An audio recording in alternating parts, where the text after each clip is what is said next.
네, 안녕하세요. 하나은행 입사를 준비하시는 여러분 반갑습니다. 전 여러분과 같이 언어 파트 공부하게 될 최수지입니다. 하나은행 인적성에서의 이 언어 파트 같은 경우에는요, 여러분들의 독해력을 거의 대부분 물어보는 유형들로 구성되어 있고요. 그 다음에 단어와 어구의 의미, 그리고 우리말과 같은 여러 가지 어휘 문제들이 좀 부속되어 있는 그러한 유형입니다. 그래서 여러분들께서 이 독해력을 중심으로 일단 공부하셔야 되겠고요. 독해력 향상이라고 하는 것이 사실 단기간 내에 급격하게 올라갈 수 있는 능력은 아니죠. 그래서 여러분들이 가지고 있는 독해력을 얼마나 최대치로 발휘할 수 있는가에 포커스를 맞추셔야겠습니다.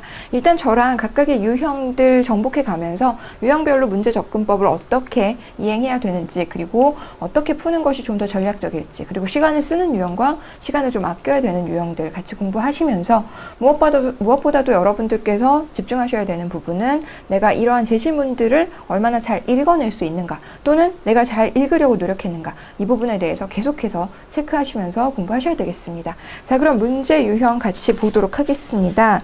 우리가 3페이지부터 보도록 할게요. 언어 논리라고 나와 있어요. 그래서 언어 논리라는 말 때문에 뭔가 그냥 기존에 여러분들께서 알고 계시던 언어라는 것보다 좀 더 어렵고 고차원적이고 사고력을 필요로 하는 유형들로 구성되어 있는 것이 아닌가라고 두려워하실 수 있는데요. 전혀 그렇지 않고요. 여러분들의 논리력은 사실상 의미가 없습니다. 사실상 필요하지 않고요.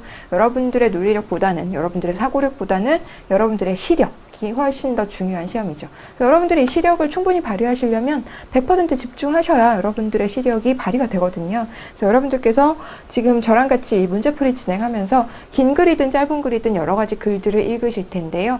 그냥 이런 글들을 문제로 나왔으니까 그냥 읽어버리는 형태, 문제를 풀어버리는 형태로 그냥 읽으시는 것이 아니라 완벽하게 집중해서 읽으실 수 있어야겠습니다. 왜냐하면 집중력도 력이잖아요. 모든 힘을 기르는 방법은 똑같죠. 해당 능력에 필요한 것들을 반복적으로 연습할 때에만 길러지는 거죠. 그래서 여러분들께서 이 집중력을 기르는 방법은 집중하는 연습을 하시는 거고요. 이 짧은 기간이 있지만 여러분들이 준비하는 과정 속에서 완벽하게 집중하는 연습을, 이 교재를 공부할 때만이라도 반복적으로 꼭 해보시기를 권해드립니다. 1번에서 13번까지의 문제를 보시면 다음 글의 논리를 고려할 때 밑줄 친 부분에 들어가기에 적합한 것을 고르시오, 이렇게 나와 있어요. 자, 이런 유형의 문제는 당연하게 괄호 앞뒤를 통해서, 밑줄 앞뒤를 통해서 문맥 확인하셔야 되겠고요. 문맥 확인을 통해서 해당 부분에 어떤 내용이 들어가야 되는지를 알고 고르는 형태로 문제 풀이 하셔야 되죠. 그런데 여러분, 이렇게 어떤 문장이 있고요. 그 다음에 괄호가 있고요. 그 다음에 문장이 또 나와 있는 경우이잖아요. 그래서 우리가 이 부분에 어떤 얘기가 들어가는지를 골라내야 되는 거죠. 그런데 여러분들께서 그냥 괄호 앞뒤를 봐야 된다, 밑줄 앞뒤를 봐야 된다 라고 흔히들 말씀은 하시고, 흔히들 어딘가에서 수업을 들어오기는 하시는데요. 그냥 봐야 된다라는 것만 들어오실 뿐, 실제로 보지 않으시는 경우들이 굉장히 많다는 거예요. 여기에 명확하게 어떤 내용들이 나와 있는지를 집중해서 읽으면 분명히 이걸 전체를 다 읽지 않아도 문제를 풀 수 있는데, 그냥 읽어야 돼. 그러고서 그냥 읽어요. 그럼 그냥 읽으면 당연히 안 보이죠, 답이. 완벽하게 그 문장이 무슨 의미를 전달하고자 하는지를 집중해서 읽으셔야 된다는 겁니다. 같이 한번 살펴보도록 할게요. 두 번째 단락만 보도록 하겠습니다. 두 번째 단락 보시면 세계에서 사형을 가장 많이 집행하는 미국에서는 연간 10만 건 이상의 살인이 벌어지고 있으며 좀처럼 줄어들지 않고 있다. 또한 2006년 미국의 범죄율을 비교한 결과 사형 제도를 폐지한 주의 범죄율이 유지하고 있는 주보다 오히려 낮았대요. 자, 그러면 앞에서 무슨 얘기하고 있어요? 지금 사형 제도를 폐지한 주의 범죄율이 유지하고 있는 주보다 더 낮았다라는 얘기하고 있고요. 그렇죠? 그 다음에 이는 이렇게 되어 있잖아요. 그럼 이는이라고 하는 말의 의미를 여러분들이 아실 수 있어야겠죠. 이는이라고 하는 건 안마를 받고 있다라는 얘기가 되겠고요. 안마를 받고 있다라는 얘기는 당연하게도 이 두 번째 문장에서, 뒷문장에서, 괄호가 걸려있는 문장에서 안마의 내용을 그대로 인용하고 있다라는 의미가 됩니다. 자, 이랬을 때 사실상 여러분들이 이 괄호에 어떤 내용이 들어가야 할 것인가를 고르는 과정에서는요, 그냥 이것도 넣어보고 저것도 넣어보고를 이것저것 넣어보면서 선택지 사이에서 고민하는 것이 아니라 이 얘기가 명확하게 들어간 선택지를 고르셔야 된다는 겁니다. 이는 이라고 하는 건 안마를 받는다는 뜻이고요. 안마를 받는다는 건 앞에 있는 내용과 동일한 내용을 일부분 말하고 있다라는 의미가 되는 것이니, 즉 한 번 더 얘기할게요. 앞말에서 A라는 얘기를 하고 있다면 이는 뒷문장은 A를 얘기하고 A 플러스 B에 대해서 말하고 있다라는 것이죠. 그러면 명확하게도 우리는 괄호에 들어갈 내용은 분명하게 A를 포함하고 있는 내용이 될 수밖에 없고요. 그렇다면 여러분들께서는 일정 정도 정답을 알고 고르실 수 있다는 겁니다. 그럼 앞말에 이 얘기가 나왔으니까 이 얘기가 들어간 선택지를 고르시면 되는 거죠. 1번부터 살펴볼게요. 사형 제도가 얼마나 비인간적이냐? 비인간적이냐? 아니죠. 2번은요. 사형 제도가 범죄 예방 효과가 있을 것이라는 생각이 근거 없는 기대일 뿐임을 말해준다. 그렇죠. 지금 여기서는 사형 제도를 폐지한 주가 오히려 범죄율이 더 낮잖아요. 이것은 곧 무슨 얘기예요? 사형 제도가 별로 무용하다라는 것이죠. 쓸모가 없다라는 의미가 되는 것이잖아요. 그랬을 때 정확하게 정답 2번 선택지와 일치하는 내용이 들어가게 되는 것이죠. 실제로 이 사형제도가 별로 소용이 없다. 사형제도가 별로 의미가 없다라는 얘기와 같은 이야기이기 때문에요. 그래서 여러분들이 그냥 하나씩 넣어보면 1번부터 4번까지 하나씩 다 넣어보면요. 당연하게도 정답을 고르실 수 있겠죠. 그런데 매력적인 유인 선택지가 나왔을 때 그냥 거기 홀라당 빠지기가 너무 쉽다는 거예요. 이랬을 때 여러분들은 이미 어느 정도 정답을 알고 고르셔야 되는 거고요. 알고 고르실 수 있으려면 당연하게도 앞문장의 내용을 정확하게 독해하셔야 되겠고, 정확하게 독해한다는 것은 그 말이 이런 뜻이라는 것을 이해하셔야 된다는 의미가 되고요. 그 다음에 이는 이라는 형태로 앞말을 받을 경우 그 앞말을 받는다는 게 어떤 의미인지를 아셔야 된다는 겁니다. 그래서 여러분들께서 이러한 어떤 메커니즘, 독해라고 하는 것이 무엇인가에 대해서 좀 더 깊이 있게 생각해 보실 수 있어야겠어요. 자, 그 다음에 3번 문제로 한번 넘어가 보도록 할게요. 3번 문제 보시면요. 해당 부분이 이제 그냥 통으로 되어 있으니까 우리 독해 연습도 하는 겸 한번 읽어보도록 하겠습니다. 물론 여러분들께서 어느 한 중간쯤 부분부터 읽으시면 되겠지만 뭐 지금은 아직 연습 초기니까요. 같이 한번 읽어보도록 할게요. 실학을 과연 근대정신이라고 부를 수 있는 것인가?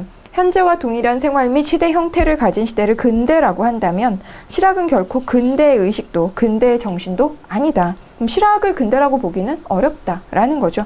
실학은 그 비판적인 입장에서 봉건사회의 본질을 해부하고 노동하지 않는 계급을 비방하였을 뿐만 아니라 세습제도와 신분세습과 대토지 사유화를 비판하고 부인하였다. 그럼 이러한 어떤 각각의 구체적인 사항들 보면 뭔가 실학이 근대 정신을 담고 있는 것 같다는 거예요. 그러나 그 비판의 기조는 유교에서 말하는 중국 고대의 이상적인 태평시대인 당우 3대에 속하는 것이었으며 비판의 입장도 역사적 한계를 넘어설 만큼 질적으로 다르지 않았다. 이에 반해 서양의 문예부흥은 고대 힐압에서 확립된 시민의 자유를 이상으로 하고 또 강제, 숙명, 신비, 인습 등의 본거적 가치를 완전히 척결하였다. 이것은 실학과 좋은 대조를 이룬다. 실학은 봉건사회의 재현상에 대한 회의와 반항이기는 했다. 그러나 실학은 여전히 유교를 근저로 하는 봉건사회의 규범 안에서 생겨난 산물이었다. 또 사실상 보수적인 행동으로 이를 따랐던 것이다. 그럼 이제 두 번째 제시문에서는 무슨 얘기하고 있어요? 실학이 문예부흥 운동과는 다르다라는 거죠. 그럼 여러 가지 문예부흥 운동에서는 근대 정신을 확인할 수 있다는 거예요. 실학에서도 그 당시에 어떤 여러 가지 제도와 인습 등을 비판하고는 있으나 그러한 비판은 결국 유교라고 하는 테두리를 유지하는 가운데에서 나타난 것이다 라는 거죠. 그래서 사실상 보수적인 행동으로 이를 따랐던 것이다. 다만이라는 말은요. 다만이라는 것은 어떤 측면이 있기는 하다라는 얘기가 되는 거죠. 다만이라는 말의 뜻을 아셔야 되겠어요. 그 친구는 공부도 잘하고 얼굴도 잘생기고 키도 크고 다리도 길다. 다만 성격이 나쁠 뿐이다 라는 얘기. 여러분들께서 자연스럽게 말을 만들어 보실 수 있겠죠. 그렇다면 다만이라고 하는 건 앞에 있는 얘기를 일정 부분 부정해야 되는 것이겠고요. 앞에 있는 얘기에서 실학은 근대 정신으로 볼 수 없고 유교적 어떤 산물이다. 다만 어떤 측면은 우리가 인정해야 된다라는 얘기가 들어가는 게 맞겠고요. 그렇다면 실학은 전통 유학에서 벗어나 새로운 방향을 모색한 하나의 학문이었다. 유학을 벗어나지 않았다는 거잖아요. 유교적 테두리 안에 있다는 거죠. 그래서 유교적 테두리 안에 있다. 다만 유교적 테두리를 벗어났다. 이것은 적절하지 않은 거죠. 그 다음에 실학은 서양의 충격에 대처할 수 있을 만큼만 근대적으로 발전하였다. 서양의 충격을 받았는지 받지 않았는지는 확인할 수 없습니다. 제시문을 통해서 알 수 있는 내용 아니죠. 그래서 2번도 적절하지 않고요.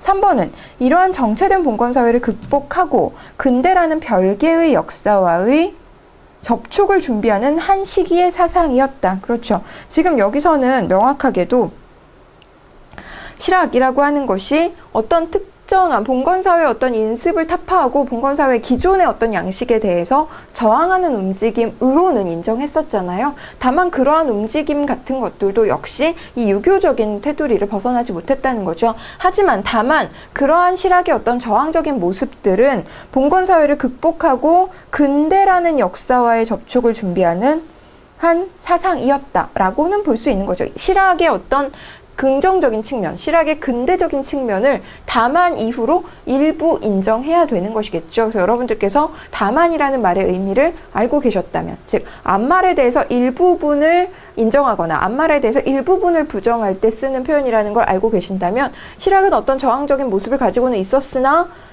유교적인 테두리 안에 있었다. 다만 그 저항적인 모습들에 대해서는 어떤 의미를 부여할 수 있다 정도로 해석이 가능하다라는 거 알고 계실 테고요. 이 앞부분의 문제에서 우리가 이는 이라는 말의 의미를 알았어야 했던 것처럼 다만이라고 하는 건 앞말의 일부를 긍정 또는 앞말의 일부를 부정하는 그런 표현이다라는 것 확인하시면 되겠습니다. 자, 그 다음에 4번도 한번 보도록 할게요. 4번 보시면 두 번째 단락부터 보도록 하죠. 정치적인 측면에서도 경쟁 심리는 민주주의 발전의 핵심적인 동인이었다.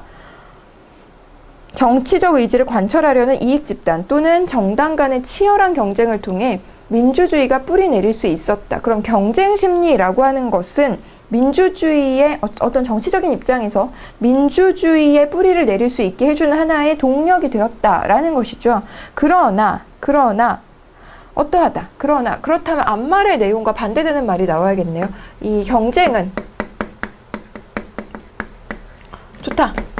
경쟁의 긍정적인 측면에 대해서 말하고 있어요. 그러나 그 이후에 나올 수 있는 얘기는 당연하게도 앞말과 내용적으로 상반된 내용이어야겠죠. 그럼 한번 살펴볼게요. 경제적인 측면에서 경쟁에만 의존하면 시장이 붕괴될 수 있으므로 국가는 경쟁 정책을 수립할 필요가 있다라고 나와 있어요. 근데 경쟁은 좋다라고 하는 것은 정치적 측면에서를 말하는 거였잖아요. 따라서 갑자기 경제적 측면에 대한 얘기를 하는 것은 위상이 맞지 않죠. 그 다음에 경쟁은 자유로운 흐름을 조작하고자 하는 동기를 부여한다라고 했으니 그러나 이후로 나올 수 있는 얘기는 아니죠. 앞말과 같은 내용의 의미가 되는 거니까요. 3번은요. 경쟁에서 상대적으로 불리한 조건에 있는 사람은 살아남기 위해 새로운 혁신적 수단을 사용하게 되었다. 이렇게 불리한 조건에 있는 사람들이 어떤 액션을 취했는지의 여부는 그러나 이후를 통해서 확인할 수가 없습니다. 왜냐하면 우리가 그러나 이후의 내용을 짐작할 수 있는 단서는 이 앞에서 언급한 내용이어야 되잖아요. 그럼 정치적으로 경쟁은 좋은 어떤 효과를 냈다라는 얘기 다음에 이런 얘기가 나올 수 없는 거죠. 그 다음에 오늘날의 경쟁은 어원적 의미와는 달리 변질되어서 통용되었다라는 얘기 가능하죠. 이게 구체적으로 어떻게 변질되었는지는 모르겠으나 앞에서 정치적으로 경쟁은 좋은 거였는데 지금은 그것이 변질되었다라는 얘기는 변질이라는 말 자체가 이미 경쟁에 대한 부정적인 속성을 언급하고 있는 것이겠고요. 그렇다면 당연하게 들어갈 수 있는 선택지 4번 맞게 되지 않는 거죠. 그 다음에 6번 한번 넘어가 보도록 할게요. 6번 한번 보겠습니다. 한국 전통춤이 가진 특성의 하나를 단적으로 일러주는 것으로서 손 하나만 들어도 춤이 된다는 말이 있어요. 손 하나만 딱 들어도 춤이 되는 거래요. 겉으로는 동작이 거의 없는 듯 하면서도 그 속에 잠겨있는 미묘한 움직임이 있다. 이를 흔히 정중동이라고 한다. 그렇군요. 그렇다면 그 다음에 나올 수 있는 얘기는요. 그렇죠? 이것을 정중동이라고 한다. 그러면 우리가 어떤 문장 다음에 문장이 이어진다라는 것은요. 당연하게도 두 문장 간의 유사성, 내용적인 유사성과 내용적인 연관성이 있다라는 의미거든요.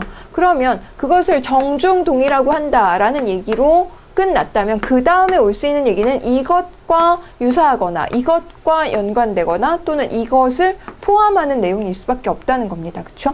자, 그러면 한번 살펴볼게요. 그것은 우리나라를 대표하는 가장 고귀한 춤이다. 지금 동작에 대해서 말하고 있잖아요. 그것의 가치에 대해서 말하고 있는 것이 아니죠. 2번은요. 그것은 화려하고 다양한 동작으로 강렬하게 완성된다는 것은 앞말을 완전히 부정하는 내용이니까 그 다음에 올 수 있는 내용이 아니죠. 3번은요. 그것은 여인의 한을 담고 있는 슬픈 몸짓으로 표현된다. 지금 역시 동작이 절제되고 있다라는 얘기를 하고 있으니까 여인의 한을 어떤 내용적인 측면에 대해서 언급하는 것은 거리가 있습니다.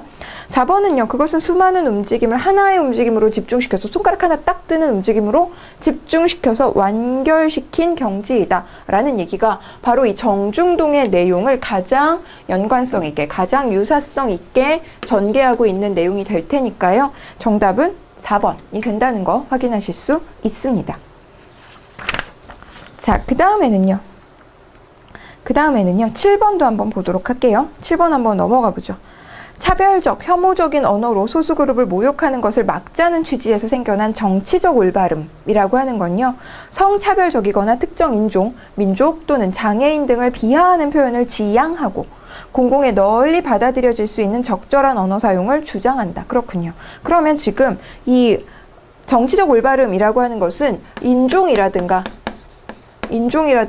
또는 민족이라든가 또는 장애 여부를 가지고 인종이나 민족이나 장애 여부를 가지고 차별적인 어휘를 구사하는 것을 막기 위해서 나온 것이다 라는 얘기인 거죠. 자, 이랬을 때 예를 들어 들어갈 수 있는 얘기 뭘까요?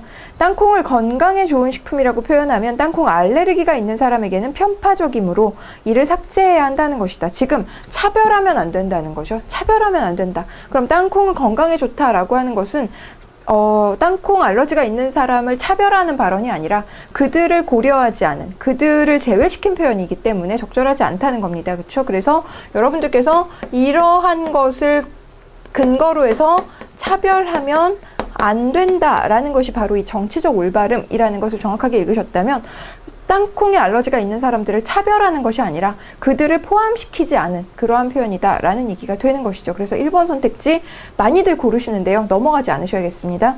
2번은요. 답안 채점 과정에서 틀린 답에 빨간색으로 X마크하면 스트레스와 모욕감 등으로 학생 등의 마음에 상처를 준다. 이거 역시 차별하는 것이 아니죠. 뭐 예를 들어서 어떤 인종들을 가지고 인종을 기반으로 했을 때 그 어떤 인종에게는 불리한 채점 방식을 쓴다거나 뭐 이런 것들이 지금 차별하는 것이고요. 게다가 지금 우리는 뭘로 차별하면 안 된다는 거예요. 언어로 차별하면 안 된다라는 얘기를 하고 있으니까 명확하게 이 부분에 대해서도 2번 선택지는 적절하지 않다는 것 아실 수 있겠죠. 3번은요. 파이어맨은 무의식 중에 소방관은 늘 남성이라는 생각을 가질 수 있게 하므로 파이어 파이터로 바꿔 써야 한다는 것이죠. 그렇죠. 맨이라고 하는 것은 성별을 가리키는 말이 돼버리잖아요. 그렇죠. 그래서 마치 소방관은 다 남자인 것 같은 느낌을 줄 수 있다는 거죠. 이것은 인종이나 민족이나 장애와 같은 자신들이 어떤 선택할 수 없는 지점을 가지고 언어로, 어휘로 차별하는 그러한 예에 해당되는 것이니까요. 정답은 3번이 된다는 것 알 수 있겠습니다. 4번도 한번 볼게요. MG는 세상의 전쟁은 모두 뭐 같은 유태인들 때문이다 라고 반유대인 발언을 하는 바람에 일생 최대 위기를 맞고 있다 라고 했으니 이것은 언어로 차별을 한 사례에 해당할 수가 없는 것이죠. 언어로 차별을 해서 망한 사례에 해당하는 것인 거죠. 그래서 지금 이 밑줄 친 부분에 예를 들어서 밑줄 친 부분에 들어갈 표현으로는 적절하지 않다는 것 아실 수 있겠죠. 그래서 1번, 3번, 4번 다 여러분들이 골고루 고르세요. 골고루 고르시는데 지금 이 밑줄 친 부분에서 원하는 얘기가 무엇이냐, 이런 민족이나 민족이나 이런 것들을 가지고 언어로 차별하는 사례를 고르라는 문제였었다라는 것을 여러분들께서 계속 기억하고 계셔야 된다라는 겁니다. 지금 문제가 요구하는 바가 무엇인지를 끝까지 놓치지 않는 것이 어쩌면 여러분들의 당락을 결정하는 데 굉장히 큰 영향을 미칠 거라고 생각합니다. 자, 그 다음에는요. 어디 볼 거냐면요. 8번 문제 한번 보도록 하겠습니다. 8번 보시면 어른들은 숫자를 좋아한다. 어른들에게 새로 사귄 친구 얘기를 할 때 그들은 가장 중요한 것은 물어보는 법이 없다. 어른들은 그의 목소리는 어떻지? 그 애가 좋아하는 놀이는 무엇이지? 나비는 수집하니? 라는 말은 절대 물어보지 않고요. 대신 나이, 형제의 수, 체중, 아버지의 수입과 같은 숫자를 묻는다는 거죠. 어른들은 숫자를 묻는다라는 얘기하고 있고요. 그 다음에 그제야 그 친구가 어떤 사람인지 알게 된 줄로 생각하는 것이다. 만약 어른들에게 분홍빛의 벽돌집을 보았어요 라고 말하면 그들은 그 집이 어떤 집인지 상상하지 못하고요. 뭐라고 말해야만 한다. 그럼 뭘 말해야 한다? 그들의 관심사를 말해야 된다라는 것이죠. 그럼 숫자를 말한 것을 고르시면 되겠네요. 그렇죠? 그래서 정답 2번인 거 알 수 있겠습니다. 그렇다면 이 문제는요. 사실상 제시문을 처음 문장부터 읽었어야 풀 수 있는 문제란 말이에요. 두 번째 문단부터 읽어서는 정답을 고르기가 쉽지 않은 거죠. 어른들이 어떤 것을 좋아하는지, 어떤 것에 관심을 가지고 있는지에 대해서 알고 있어야, 즉 독해를 하셨어야 문제를 풀 수 있다는 겁니다. 그래서 제가 이런 문제 푸실 때 여러분들이 이제 밑줄 앞뒤만 보고 푸시는 분들 굉장히 많은데요. 그리고 대부분의 문제가 밑줄 앞뒤만 보고도 풀리는 경우가 있기는 합니다. 그러나 여러분들께서 만약에 앞뒤만 읽고 답이 잘 안 보일 때, 어떤 선택을 하지 않으셔야 되냐면, 앞뒤만 읽고 답이 안 보여요. 이랬을 때, 어떡하지? 뭐지? 라는 생각을 0.1초 동안 하고요. 그 다음에 어떤 일을 하시냐면, 답을 만드는 거죠. 선택지 사이에서, 이런 얘기인 것 같아. 이런 얘기가 오겠지? 이런 얘기가 들어가는 게 좋을 것 같아. 라고 사실상 찍는 행동을 하시는 분들이 굉장히 많아요. 왜냐하면 뭔가 계속해서 시간의 압박을 받기 때문이죠. 그래서 빨리 지금 이 문제를 3초 안에 끝내고 넘어가야 된다라는 생각 때문에 여러분들이 읽은 문제도 완전하게 마무리를 못하고 그냥 한번 읽고 나서 앞뒤를 확인하고 나서 답이 안 보이면 그냥 안 읽고 찍은 것과 마찬가지의 선택을 하시는 분들이 굉장히 많은데요. 이거는 현명하지 못한 방법입니다. 여러분들께서 만약에 해당 부분을 보고 나서 답이 딱 안 보여요. 그랬을 경우라 하더라도 당연하게 독해의 분량을 늘리시면, 한두 문장 더 읽으시면 얼마든지 답을 100% 찾을 수 있는 난이도의 문제들이니까요. 이걸 보고 모르겠으면 더 읽으면 됩니다. 두세 문장만 더 읽으면 얼마든지 답은 고르실 수 있다는 거죠. 그래서 여러분들께서 시간을 조금 더 쓰는 것, 시간을 5초, 10초 더 쓰는 것에 두려워하지 않으셨으면 좋겠어요. 그리고 여러분들이 손댄 문제는 무조건 다 맞겠다라고 생각하시는 게 훨씬 더 현명한 방법이다라는 겁니다. 왜냐하면 대충 읽고 나서 또는 일부만 읽고 나서 답이 딱 안 보일 경우 사실상 안 읽은 것과 똑같은 상태로 찍는 경우가 굉장히 많기 때문이죠. 그래서 이런 부분들에 대해서 좀 완벽하게 생각하셨으면 좋겠어요. 딱 자기의 어떤 그 룰을 정하셨으면 좋겠어요. 자기만의 룰을 정하시고 거기에 맞춰서 준비하시는 것이 맞을 것 같습니다. 자, 그 다음에 역시 같은 유형의 문제가 계속해서 반복되고 있기 때문에요. 여러분들께서 13번 문제까지 같은 방식으로 풀어보시면 되는데요. 이 문제의 정답을 맞았냐 틀렸냐는 전혀 중요하지 않고요. 여러분께서 이런 유형의 문제를 풀면서 앞뒤만 봐서 되는 문제가 있고 좀 더 봐야 되는 문제가 있구나 라는 걸 느끼시고요. 그 다음에 이런 각각의 제시문들을 별로 재미도 없고 흥미도 없고 관심 있는 것도 아니었지만 그럼에도 불구하고 이 정도의 제시문을 내가 얼마나 집중해서 잘 읽을 수 있는가를 연습하는 용도로 꼭 쓰셔야 된다는 겁니다. 중간에 아무런 잡생각이 들어가지 않고 무아지경의 상태로 읽으실 수 있어야 된다는 거죠. 그 다음에 14번에서 24번 유형도 한번 살펴보도록 할게요. 이 부분에서는요. 적절한 접속 표현 넣어라 라고 하는 문제도 있고요. 괄호 넣기 문제는요. 접속 표현 넣으라는 문제도 있고요. 또 하나는 그냥 단순히 어휘 물어보는 문제도 있습니다. 적절하게 들어갈 말이 뭐야? 이건 물어보는 문제가 있는데 어휘를 넣으라고 하는 문제, 이건 접속 표현을 넣으라고 하는 문제이건 맥락을 확인하셔야 정답을 고르실 수 있고요. 당연히 어휘를 넣으라고 하는 문제에서는 비슷한 어휘들을 다 유인 선택지로 골라놓는 경우가 많거든요. 그래서 각각의 어휘들을 살펴보시고 정확한 뜻을 꼭 인지하고 계셔야 되겠습니다. 자, 그러면 14번부터 보도록 할게요. 최근 미국 국립보건원은 벤젠 노출과 혈액암 사이에 연관이 있다고 보고했다.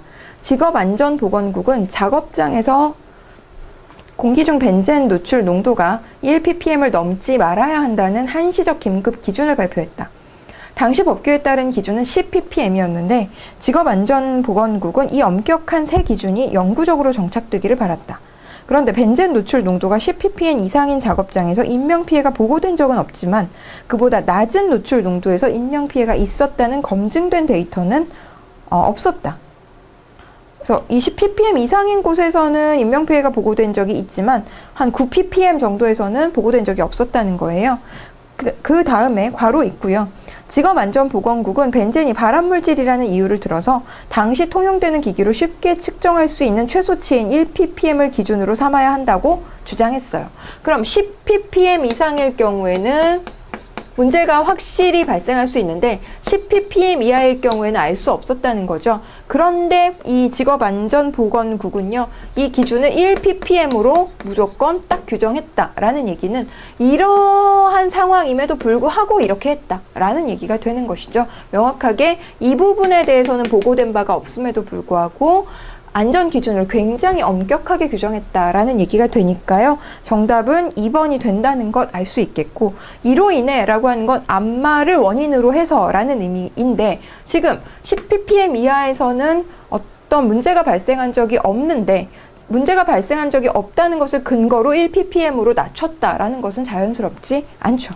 그와는 별개로 말이 안 되고 계속 같은 소재의 이야기를 하고 있으니까요. 이해 못지않게 역시 자연스럽지 않다는 걸 확인하실 수 있을 것 같습니다.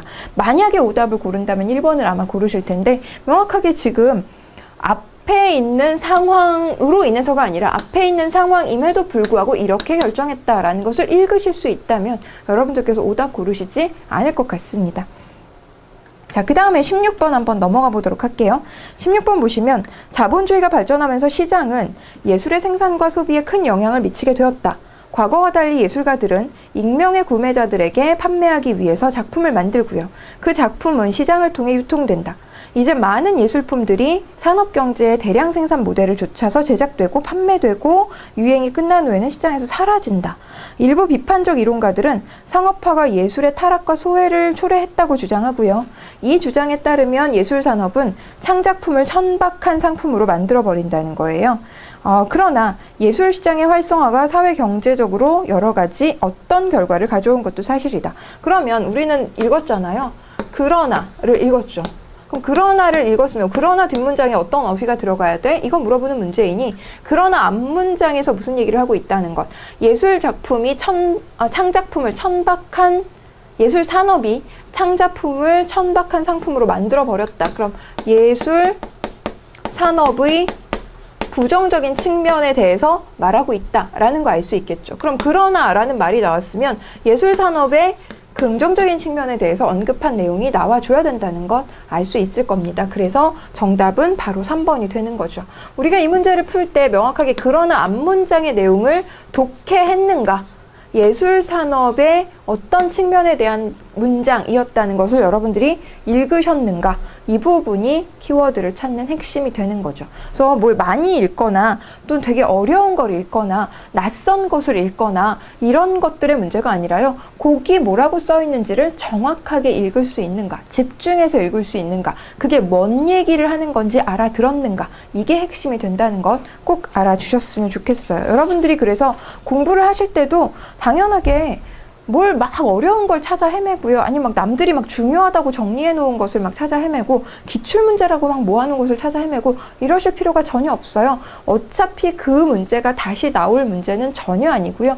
우리가 이런 교재를 통해서 충분히 유형에 대해서는 접근했기 때문에, 그리고 유형을 봤더니 이것은 문제 유형별로 접근법이 다른 것이 아니라 결국 누가 잘 읽었는가를 물어보는 문제다라는 것을 여러분들이 확인하신다면 잘 읽는 연습을 하셔야 되는 거죠. 집중해서 읽는 연습을 하셔야 된다라는 겁니다. 그 다음에 17번 한번 보도록 할게요. 17번 보시면 동양의 전통사상은 끊임없이 근원적이고 눈에 보이지 않는 현상에 주목한다. 그렇군요. 이것을 힌두교에서는 브라만이라고 부르고요. 불교에서는 달마카야, 도교에서는 도라고 부른대요. 이것은 모든 관념과 부분을 초월하기 때문에 불자들은 이를 타다타 또는 무엇이라고 부른다. 모든 관념과 부분을 초월해요. 그렇죠? 그럼 눈에 보이지 않고 모든 관념과 부분을 초월한다 라고 했으니 이것은 어휘의 뜻을 생각해 보면 본질이 적절하다라는 거 알 수 있겠고요. 그렇죠? 18번으로 한번 넘어가 보겠습니다. 순수과학이란 자연현상을 연구 대상으로 하는 분야로 자연 법칙이나 물질의 본질을 탐구하는 것을 그 본연의 목적으로 한다. 응용과학이란 순수과학의 결과를 인간적 욕구에 적절하게끔 주어진 대상을 변화시키는 모든 인간적 행위를 말한다. 그러므로 순수과학의 발달이 뒤따르지 못한다면 기술의 발달은 그 미래를 기약할 수 없고, 순수과학이 발달하면 그의 응용은 자연스럽게 이루어진다. 그렇군요. 자, 그렇다면 그렇다면 괄호 부분이 있고요. 괄호 이후에 어떤 내용이 나오는지 볼게요.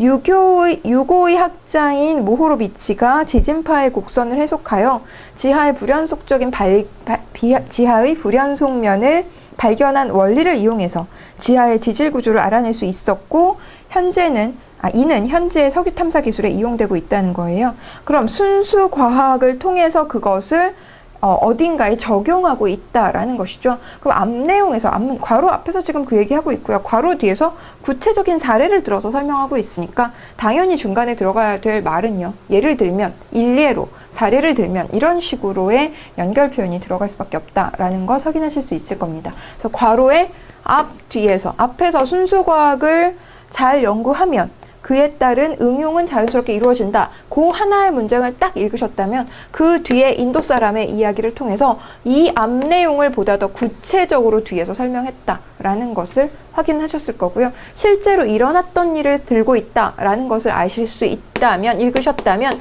예를 들고 있는 상황이다라는 거 바로 확인하실 수 있겠죠. 그래서 이 내용을 구체적으로 한 것이 이 내용이다라는 것 읽으실 수 있어야 된다는 거죠. 자, 그 다음에는요. 23번 한번 넘어가 보도록 하겠습니다. 23번 한번 볼까요? 건축행위라는 것은 자연환경을 인간의 생활환경으로 고쳐가는 행위라고도 할 수 있다. 물질 문명의 발달은 계속 더 적극적인 건축행위를 필요로 하는 것도 사실이다. 그렇군요. 더 많은 공간을 차지하는 더 크고 화려한 건축물을 요구해오는 사람들에게 건축은 아무런 거리낌 없이 건축행위를 해왔어요. 그럼 그 더 많고 화려한 건물들을 요구하는 사람들에게 계속해서 우리는 막 물건이 아니라 건물을 막 지었다는 거죠. 그 다음에 이제는 그러한 팽창 위주의 건축행위가 무제한 계속될 수 없다는 사실에 부딪히게 되었다라는 것은 무슨 얘기하고 있나요? 그동안은 계속 지었는데 이제는 그렇게 지을 수 없다라는 얘기하고 있으니 앞 내용과 뒷 내용이 서로 상반되고 있는 상황인 거죠. 그래서 정답 2번이 된다는 거 알 수 있겠고요. 24번도 한번 보도록 하겠습니다. 환경영향평가 제도는 각종 개발 사업이 환경에 끼치는 영향을 예측하고 분석해서 부정적인 환경 영향을 줄이는 방안을 마련하는 수단이다. 개발로 인해 환경 오염이 심각해지고 자연 생태계가 파괴됨에 따라 오염 물질의 처리 시설 설치와 같은 사후 대책만으로는 환경 문제에 대한 해결이 어려워졌다는 거예요. 그리하여 각종 개발 계획의 추진 단계에서부터 환경을 고려하는 환경 영향 평가 제도가 뭐 된 걸까요? 그렇죠. 시작되었다. 이제 그것이 필요하게 되었다. 그것을 시행하게 되었다라는 얘기가 되는 거죠. 그래서 그런 제도는 도입되어야 하겠고요. 추진이라고 하는 것은 어떤 일을 계획한다라는 의미이기 때문에 제도는 추진되는 것이 아니라 제도는 도입되는 거죠. 그것을 끌어들이다. 그것을 받아들였다라는 의미가 되겠고요. 그 다음에 그 결과 환경영향평가 제도는 환경 훼손을 최소화하고 사회 보전에 대한 환경 보전에 대한 사회적 인식을 어떻게 하는 등. 자, 여기서는 제시하는 건가요? 제고하는 건가요? 당연하게 제고가 맞겠죠. 제고라고 하는 것은요, 높이다 라는 뜻입니다. 그렇죠? 제시라고 하는 건 보여주다 라는 의미라는 거 알고 계실 것 같고요. 또 이거랑 헷갈리시는 분들 많아요. 제고라고 하는 건 재고 정리할 때의 제고와 다시 생각하다 라는 의미도 있죠. 다시 한번 제고해 주십시오.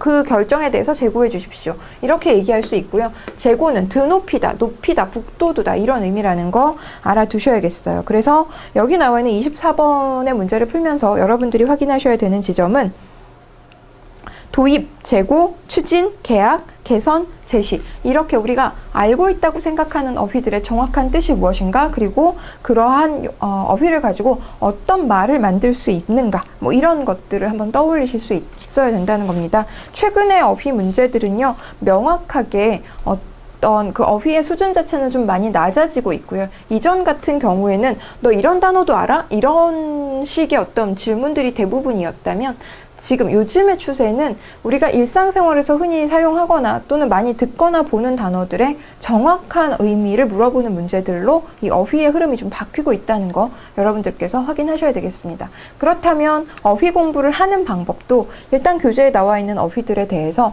모르는 어휘를 공부하시는 것이 아니라 아는 어휘 중에서 내가 바로바로 말을 만들 수 없는 재고 뭐 이런 식으로 말을 바로 만들 수 없는, 그래서 뭐 예를 들어서 어떤 뭐 근로 의욕을 제고하다 뭐 이런 식으로 바로 말을 만들 수 있는지 없는지를 판단하시고 바로바로 예문이 만들어지지 않는 어휘들에 대해서 용례 확인하셔야 된다는 거죠. 그래서 모르는 어휘를 찾아 헤매는 형태로 공부하시는 시대는 이제 끝났습니다. 자, 그 다음에 17페이지 한번 넘어가 볼까요? 제시된 문장을 논리적 순서에 맞도록 가장 적절하게 배열한 거 고르래요. 자, 이런 유형의 문제는요, 당연하게도 까다롭습니다. 왜냐면요, 까다로울 수밖에 없는 것이 어떤 문장 다음에 어떤 문장이 올 수 있는가? 라는 질문을 한다면 어떤 문장도 올 수 있다가 답이죠. 왜냐면 내가 A라는 문장을 쓰고요. 그 다음에 어떤 문장을 그 다음에 쓸 건가는 100% 내 마음이잖아요. 필자 마음이란 말이에요. 그래서 A 다음에 B가 와도 되고요. A 다음에 C가 와도 되고 A 다음에 D가 와도 되죠. 그래서 어떻게 써도 상관없어요. 내가 이 글을 쓰는 필자라면. 그런데 우리가 이런 유형의 문제를 만났을 때는 명확하게 순서가 정해져 있다는 거예요. 이렇게 정해져 있다는 거죠. 정해져 있다는 걸 전제로 푸는 거죠. 그래서 반드시 A 다음에 B가 왔어야 되기 때문에 B가 오는 것이 아니라 B, C, D 중에서 어느 것이 오는 게 가장 자연스러워? 라고 질문을 받았을 때 우리는 그 순서를 배열해 내실 수 있어야 된다는 겁니다. 그래서 여러분들께서 이런 문제를 공부해 오실 때 어떻게들 공부해 오시냐면 흔히 주지 다음에는 논거가 있어야 되고요. 그 다음에 개념을 설명하고 난 다음에 예를 들어야 되고요. 원인이 나오면 그에 따른 해결책이 나와야 되고요. 아니면 모든 문장은 다 두 가지식으로 써야 되기 때문에 주제가 맨 앞에 나와야 됩니다. 이런 식으로 마치 어떤 글을 쓰는 순서가 있는 것처럼 공부를 해오시는 경우들이 굉장히 많은데요. 전혀 그런 순서 없습니다. 과거의 얘기를 먼저 써도 되고 미래의 얘기를 먼저 써도 되죠. 원인을 먼저 제시해도 되고 결과를 먼저 제시해도 되는 거고요. 그래서 글을 쓰는 원칙은 정해져 있지 않지만 이렇게 주어져 있을 때 어떻게 배열해야 가장 자연스러운가의 문제는 여러분들이 각각의 내용들을 통해서 접근해 내실 수 있어야 된다는 거죠. 자, 문제풀이 통해서 우리 같이 한번 확인해 보도록 할게요. 제시된 문장을 논리적 순서에 맞도록 가장 적절하게 배열한 거 고르래요. 자, 이런 유형의 문제는요, 첫 번째 스텝은 선택지를 보고요. 그 다음에 첫 문장으로 올 수 없는 애를 삭제하세요.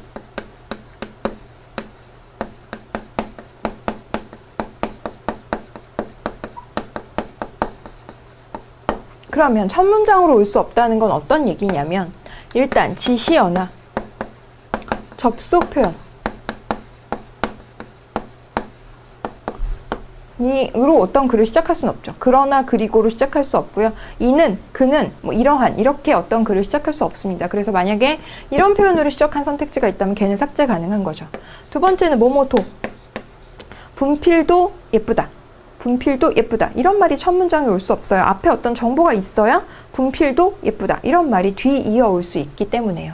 그 다음 세 번째는 뭐뭐 때문이다. 분필이 예쁘기 때문이다. 뭐가요? 그쵸? 이런 식으로 시작할 수 없다는 거죠. 네 번째는요.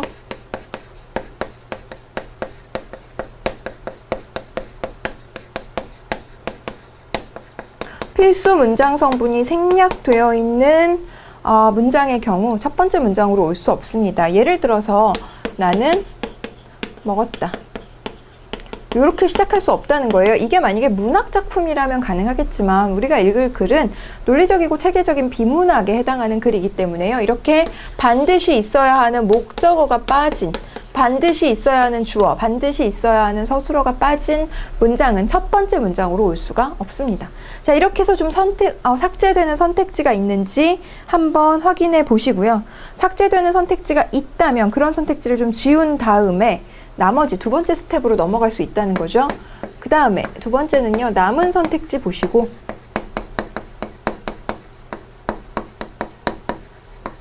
남은 선택지 보고요. 내용적으로 접근해야 됩니다. 내용적으로 접근한다는 건 이런 뜻이에요. 그동안의 기출문제를 봤더니 주로 이런 얘기 다음에 이런 얘기가 나오더라 라는 거죠. 반드시 그 글을 그런 순서대로 써야 해서의 문제가 아니라 그동안의 기출문제를 봤더니 이러이러한 흐름도로 대부분 우리들의 기출문제들은 이루어져 있더라 라는 겁니다. 그래서 예를 들어 이런 거예요. 일반적인 얘기가 먼저 나오고요. 항상 그 다음에 특수한 얘기가 나오더라는 거예요. 아니면 추상적인 얘기가 먼저 나오고 그 다음에 구체적인 얘기가 나온다는 거죠. 그 다음에 아니면 개념에 대한 설명이 먼저 나오고요. 이를 부연하거나 뭐 상수라는 풀어서 설명하는 형태의 문장이 나오고 아니면 범주가 큰 얘기가 먼저 나오고 그 다음에 범주가 작은 얘기가 나오더라 라는 겁니다. 그래서 여러분들께서 남은 선택지를 보시고 이런 순서에 따라서 선택지 보는 순서를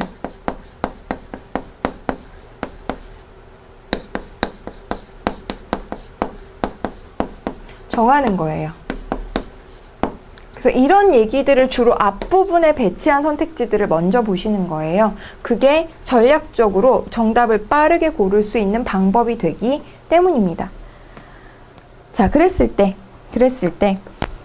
한번 살펴보도록 할게요. 일단 25번 한번 보도록 하죠. 25번 이 순서대로 한번 맞춰보겠습니다.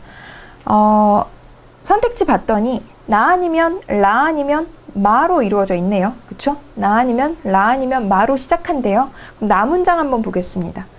빵을 예수의 몸과 동일시한 기독교의 성찬식에 이르러서 신화의 토대 위에 비로소 공동 식사라는 것의 새로운 의미가 형성되고 이를 통해서 참가자들 사이에 고유한 연결 방식이 창출되었대요. 다시 한번요. 빵을 예수의 몸과 동일시한 기독교의 성찬식에 이르러서 신화의 토대 위에 비로소 공동 식사라는 것의 새로운 의미가 형성되고 이를 통해서 참가자들 사이에 고유한 연결 방식이 창출되었대요. 첫 문장으로 오는데 크게 문제 없죠. 이러한 표현들이 사용되지 않았습니다. 자, 라 볼까요? 지역 주민들로 이루어진 작은 집단에 국한된 고대 종교에서는 성찬을 계기로 신자들이 함께 모일 수 있었다. 첫 문장으로 오는데 크게 문제 없습니다. 마는요. 사람들은 실제로 자신의 목만을 배타적으로 먹고 마심에도 불구하고 같은 것을 먹고 마신다는 생각을 통해서 공동의 피와 살을 만든다는 원시적인 표상이 만들어진대요. 안타깝게도 첫 번째 문장으로 오는데 다들 크게 문제가 없어요. 자, 그랬을 때 뭐 삭제되는 선택지가 있다면 참 좋겠지만 삭제되는 선택지가 없다면 두 번째 스텝으로 바로 넘어가야 되겠죠. 그럼 두 번째 스텝에서 더 일반적이고 더 추상적이고 더 개념에 관한 설명, 더 범주가 큰 얘기를 한 선택지를 그와 관련된 선택지가 먼저 우선적으로 고려되어야 한다는 겁니다. 그럼 여러분들께서 나, 라, 마를 읽었잖아요. 이 중에서 가장 범주가 넓고 가장 추상적이고 가장 일반적인 얘기가 뭐냐는 거죠. 지금 나에서는 무슨 얘기하고 있어요? 성찬식 얘기하고 있죠. 마에서는 뭔가 같은 것을 먹고 같은 것을 마심으로써 공동의 피와 살을 만든다는 느낌을 받는데요. 그 다음 라에서는 지역 주민들로 이루어진 작은 집단에 국한된 고대 종교에서는 성찬을 계기로 신자들이 함께 모였대요. 그럼 신자들이 함께 모였다가 가장 범주가 크고요. 가장 범위가 넓은 얘기가 되는 거죠. 이랬을 때 여러분들께서는 라로 시작하는 3번 선택지를 먼저 읽으시고요. 그 다음에 마로 시작하는 애, 그 다음에 나로 시작하는, 즉 3, 4, 1, 2의 방법으로 선택지를 맞춰 나가시는 것이 훨씬 전략적이라는 겁니다. 어떤 얘기가 범주가 더 큰가, 어떤 얘기가 더 큰 그 개념적이고 추상적인 얘기를 하고 있는가를 고르시고요. 그와 관련된 성찬이라고 하는 추상적인 개념에 관련된 얘기가 나왔잖아요. 그러니까 선택지를 3, 4, 1, 2로 보시면 아마 3번, 아니면 4번 정도에서 정답을 고르실 수 있다는 거죠. 그 다음에는 하나씩 붙여 나가 보는 수밖에 없어요. 그럼 한번 해볼게요. 3번 선택지 따라서 한번 붙여보도록 하죠. 지역 주민들로 이루어진 작은 집단에 국한된 고대 종교에서는 성찬을 계기로 신자들이 함께 모일 수 있었다. 그렇군요. 그 중에서도 고대 샘족에게 성찬은 신의 식탁에 공동으로 참석해서 형제의 관계를 맺음을 의미했대요. 그렇군요. 그 다음에 사람들은 실제로 자신의 목만을 배타적으로 먹고 마심에도 불구하고 같은 것을 먹고 마신다는 생각을 통해서 공동의 피와 살을 만든다는 원시적인 표상이 만들어졌고요. 빵을 예수의 몸과 동일시한 기독교의 성찬식에 이르러서 신화의 토대 위에 비로소 공동 식사라는 것의 새로운 의미가 형성되고 이를 통해 참가자들 사이에 고유한 연결 방식이 창출된다는 거죠. 이러한 공동 식사 중에는 모든 참가자가 각기 자기의 부분을 차지하는 것이 아니라 전체를 분할하지 않고 누구나 함께 공유한다는 생각을 함으로써 식사 자체의 이기주의적 배타성이 극복된다라고 자연스럽게 연결되는 거 확인 가능하시겠고요. 정답 3번인 거 바로 확인하실 수 있습니다. 이거보다 빠르게 정답을 골라낼 수는 없어요. 그래서 이 방법대로 하시긴 해야 되는데 이렇게 순서대로 이제 문제 푸는 방식을 알려드리기는 했는데요. 이것이 실제로 여러분들 몸에 체화되려면 좀 연습이 필요합니다. 어떤 식의 연습이 필요하냐면요.